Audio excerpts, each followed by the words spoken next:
Hi welcome back to my channel. ఈరోజు కథ నువ్వే కావాలి 9వ భాగాన్ని వినేద్దాం. వెళ్తున్న రుద్రాని చూస్తూ ఉండిపోయింది అంజలి. కార్ దగ్గరికి వెళ్ళిన రుద్ర ఎంతగానో దగ్గుతూ మంటని ఓర్చుకుని చాలాసేపు అలానే నిలబడిపోయాడు. ఎప్పుడు అంతకారం తినలేదేమో, ఎర్రని ముద్ద మందారంలా అతని ముఖం మారిపోయింది. కార్ బ్యానెట్పై కూర్చొని చేయి వేసి అలానే చందమామని చూశాడు. ఆ చందమామలో తన ప్రేయసి అయిన అంజలి రూపం కనిపించేసరికి అలానే చూస్తుండిపోయాడు. ప్రేమ పిచ్చి అలాంటిది కదా. పట్టీల శబ్దం చెవికి చేరటంతో వెనక్కి తిరిగాడు రుద్ర. ఎదురుగా అంజలి. ఆమె ముఖంలో కోపం. ఎప్పుడు చూసినా ఆ ఎక్స్ప్రెషన్ మార్చి చావదు అనుకొని అలానే ఆమె వైపు చూశాడు. ఎందుకు మీరు నా కోసం ఇలా చేస్తున్నారు? నా కారణంగా ఇప్పుడు మీరు బాధపడుతున్నారు ఎందుకండి అన్నది. చెప్పింది 10 సార్లు చెప్పడం అంటేనే చికాకు నాకు. ఇప్పుడు ఎందుకంత కోపం? రుద్ర ముఖం చూడగానే అంజలి కంట్లో నీళ్లు తిరిగాయి. నేనంటే అంత ఇష్టమా మీకు అన్నది. అవును. నా కోసం ఏమైనా చేస్తారా? కార్ బ్యానెట్పై కూర్చొని ప్రాణాలైనా ఇస్తాను. అయినా నీకు ఎలానో నా మీద ఎటువంటి ఫీలింగ్స్ లేవుగా, మళ్ళీ ఎందుకు ఇష్టమా కష్టమా అని అడుగుతున్నావు? రుద్ర ఎదురుగా నించుని నేను ఒకటి అడుగుతాను, చేస్తారా అన్నది. చెప్పు అన్నాడు. అయితే మాట ఇవ్వండి. నువ్వు అడిగిన దాన్ని బట్టి మాట ఇవ్వాలో లేదో ఆలోచిస్తాను అన్నాడు. నా కోసం ఏదైనా చేస్తానన్నారు, మాట ఇవ్వడానికి ఆలోచిస్తాను అంటారేంటి? అంటే మీకు కావాల్సింది అదేనా అంటూ రుద్ర కళ్ళల్లో చూస్తుంది. కోపంగా లుక్కిచ్చి మాటి మాటికి అలా అనకు. నాకు లేని ఐడియాస్ నువ్వే ఇస్తున్నావు. నిజంగా నా ప్రేమని యాక్సెప్ట్ చేయకపోతే నువ్వు అనుకున్నదే చేస్తాను. మీరు అలా చేయలేరులే. అబ్బో, నా మీద అంత నమ్మకమా అన్నాడు. ముందు టాపిక్ మార్చకు, మాట ఇవ్వు అన్నది. చూడు బేబీ, నువ్వు నాకంటే కంచువని నాకు బాగా తెలుసు. అందుకే ముందు నీ మనసులో ఉన్నది ఏంటో చెప్పు, అప్పుడు మాట ఇవ్వాలో లేదో ఆలోచిస్తాను అన్నాడు. నేనంటే ఇష్టం కదా మీకు. నా కోసం ఒక పని చేస్తారా? చేస్తాను. అయితే ఇంకెప్పుడు ఆశ్రమానికి కానీ నేను ఎక్కడికి వెళితే అక్కడికి అస్సలు రాకండి. అసలు నన్ను పూర్తిగా మర్చిపోతానని నాకు మాట ఇవ్వండి. రుద్ర నవ్వుతూ కార్ బ్యానెట్ పై నుంచి దిగి, అనుకున్నానే ఇలాంటి ఫిట్టింగ్ పెడతావని, అందుకే మాట ఇవ్వలేదు. వెళ్ళి పడుకో, లేట్ అయింది అన్నాడు. అంజలి కోపంగా చూసింది. ఎందుకే ఫేస్ అలా పెట్టావు? టమాటా రంగులో మారిపోయింది తెలుసా? నా ముఖం ఎలా ఉంటే నీకెందుకు? జిడ్డులా తగిలావు నాకు. నేను ఎలా వదిలించుకోవాలో కూడా నాకు అర్థం కావటం లేదు. నిన్నొకటి అడగనా? ఏంటి? గొంతు రెట్టించి మరీ అడిగింది అంజలి.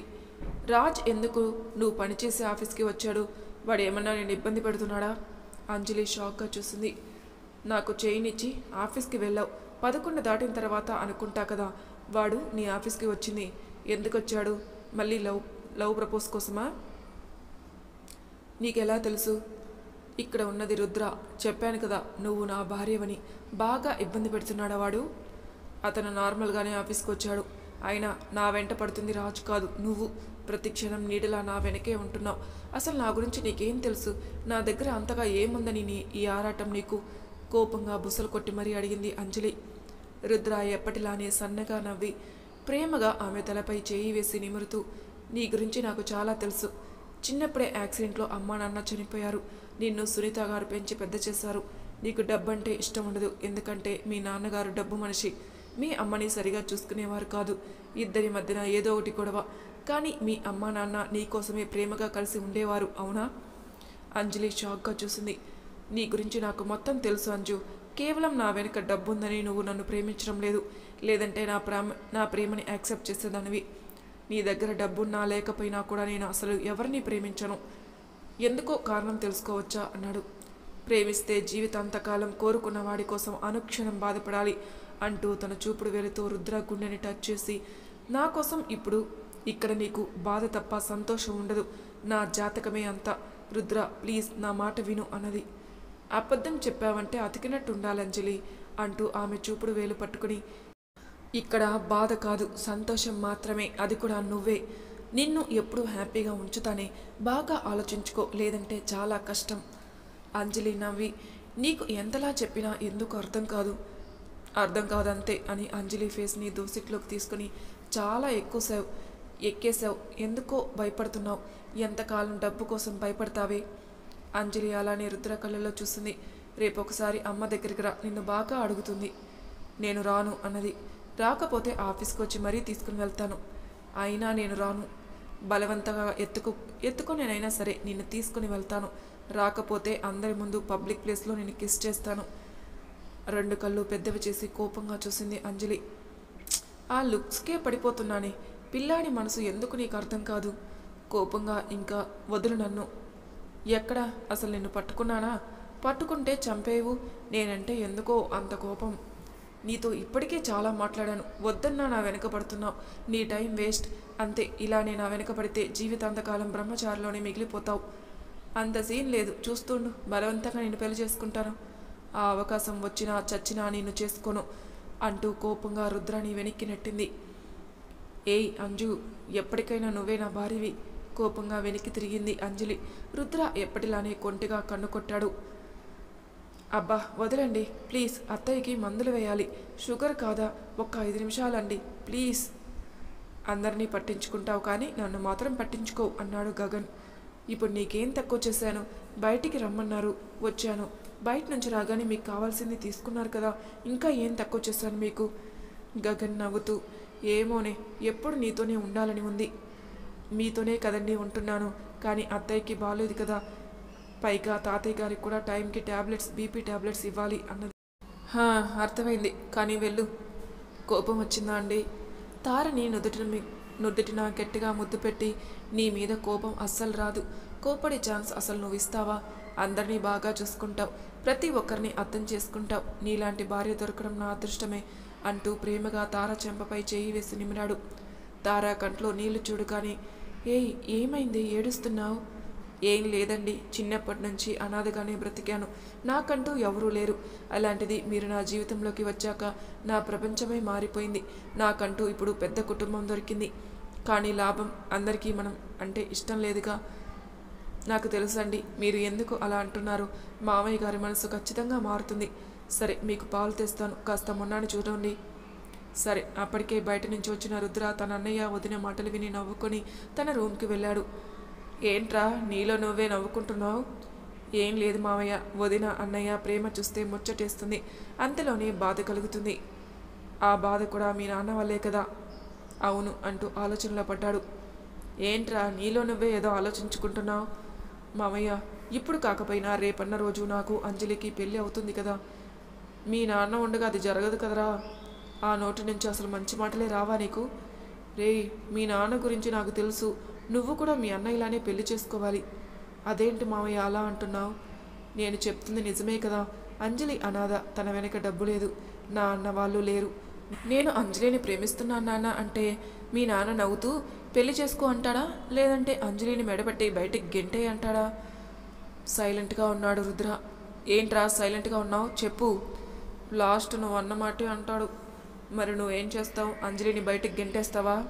మామయ్య, నేనెందుకు అలా చేస్తాను? చచ్చినా ఆ పని చేయను కదా. మరి ఇప్పుడు అంజలిని ఎలా పెళ్లి చేసుకుంటావు? నిజంగా ఏం అర్థం కావటం లేదు మామయ్య. కానీ నాకు మాత్రం అంజలి కావాలి. అంజలి కావాలి అంటే ముందు మీ నాన్న మనసు మారాలిరా. అప్పుడు కానీ అంజలి నీ సొంతం అవ్వదు. నాన్న మనసు మారుతుందా మావయ్య? శంకర్ నవ్వి, జరగని పని కానీ ఒక్కటి, అంజలి చాలా పద్ధతి గల అమ్మాయి. తనని మాత్రం ఎట్టి పరిస్థితుల్లోనూ వదులుకోకు అంటూ ప్రేమగా రుద్ర తల నిమిరాడు. నువ్వు చెప్పింది నిజమే మావయ్య. అంజలిని నేను అసలు వదులుకోను. కానీ తార వదినలానే తను బాధపడితే? శంకర్ నవ్వి, మీ నాన్న అన్ని మాటలు అంటున్నా, హేమ అవమానిస్తున్నా తారా వదిన ఎందుకు బాధపడకుండా నవ్వుతూ ఇంట్లో ఉంటుంది? బాధపడుతుంది, కాదని అనటం లేదు. జరిగింది ఎలా తేలిగ్గా మర్చిపోతుంది? రుద్ర ఏం అర్థం కాక చూశాడు. రుద్ర తల నిమురుతూ, బాధని మర్చిపోయేలా మీ అన్నయ్య అంత ప్రేమగా తనని చూసుకుంటున్నాడు కనుక మీ వదిన మీ అన్నయ్యతో అంత సంతోషంగా ఉంది. ఎప్పుడైనా చూసావా? మీ నాన్న తిట్టినా మీ అన్నయ్య రాగానే ఆ గొడవ మర్చిపోయి గగన్ ప్రేమతో ఎంతో సంతోషంగా నవ్వుతూ ఉంటుంది. అవును మామయ్య, నువ్వు కూడా అంజలిని అంతే బాగా చూసుకోవాలి. లేదంటే నా కథలానే నీ కథ కూడా మిగిలిపోకూడదు రుద్ర. మామయ్య, ఏదో మాట వరుసకి అన్నాననుకో, పడుకోరా నిద్రొస్తుంది అంటూ శంకర్ బెడ్ వెనక్కి వాలి నిద్రలోకి జారుకున్నాడు. కానీ పార్వతి జ్ఞాపకాలు శంకర్ని అస్సలు వదలటం లేదు. ఇంత పొద్దున్నే ఎక్కడికి? నీతో పాటు నన్ను రమ్మంటున్నావు అన్నది శ్రీజ. ఇంకెక్కడికే? గుడికి రా, టైం అవుతుంది అంటూ ఇద్దరు బయటికి వచ్చారు. నైట్ రుద్ర వచ్చాడా అన్నది శ్రీజ. అంటే నువ్వు చూసావా? సినిమా అంతా చూశాను. ఎందుకో అతను నిన్ను నిజంగానే ప్రేమిస్తున్నాడు, ఒప్పుకోవచ్చు కదా అన్నది. అంజలి ఆలోచిస్తూ ముందుకు నడుస్తుంది. ఏంటే నీలో నువ్వేదో ఆలోచించుకుంటున్నావు? అది కాదే, ఈ రుద్రాకి నా గురించి మొత్తం తెలుసు. అసలు ఎలా తెలుసుకున్నాడో నాకు అర్థం కావటం లేదు. నీ గురించి మొత్తం అంటే మా అమ్మ నాన్న చనిపోవటం, వారి మధ్య గొడవలు అన్నీ చెప్పాడే. కానీ రుద్రాకి ఎలా తెలుసు ఏమోనే, అదే అర్థం కావటం లేదు. ఎందుకు తెలుసుకోడే? చూసావు కదా వాళ్ళు ఎంత ఆస్తిపరులో. వాళ్ళు తలుచుకుంటే ఏదైనా చేయగలరు. అది నిజమేలే అంటూ అంజలి ఆలోచిస్తూ నడుస్తుంటే ఆమెకి అడ్డుగా ఎవరో నిలబడి ఉండడంతో తలెత్తి చూసింది. ఎదురుగా రాజ్. హాయ్ అంజలి అన్నాడు. హాయ్ సార్, కానీ మీరేంటి ఇక్కడ? ఏం లేదు, చిన్న పని మీద ఈ రూట్లో వెళ్తున్నాను, దారిలో నువ్వు కనిపించావు. అంజలి నవ్వి అవునా, సరే సార్, నేను గుడికి వెళ్ళాలి అంది. నేను రావచ్చా నీతో పాటు గుడికి అన్నాడు. రాజ్ ఉద్దేశం ఏంటో అంజలికి బాగా అర్థమైంది. సారీ సార్, మీరు నాతో రావటం ఏంటి? చూసేవాళ్ళు తప్పుగా అనుకుంటారు. ఎందుకు తప్పుగా అనుకుంటారు? ప్లీజ్ సార్, నేను చెప్పేది అర్థం చేసుకోండి. అంజలి, నువ్వు ఇంకా మన మధ్య జరిగింది మర్చిపోలేదా? నేనైతే మర్చిపోయాను. జస్ట్ ఫ్రెండ్లా మాత్రమే చూస్తున్నాను. ఎందుకు ఇంకా ఇబ్బంది పడతావు?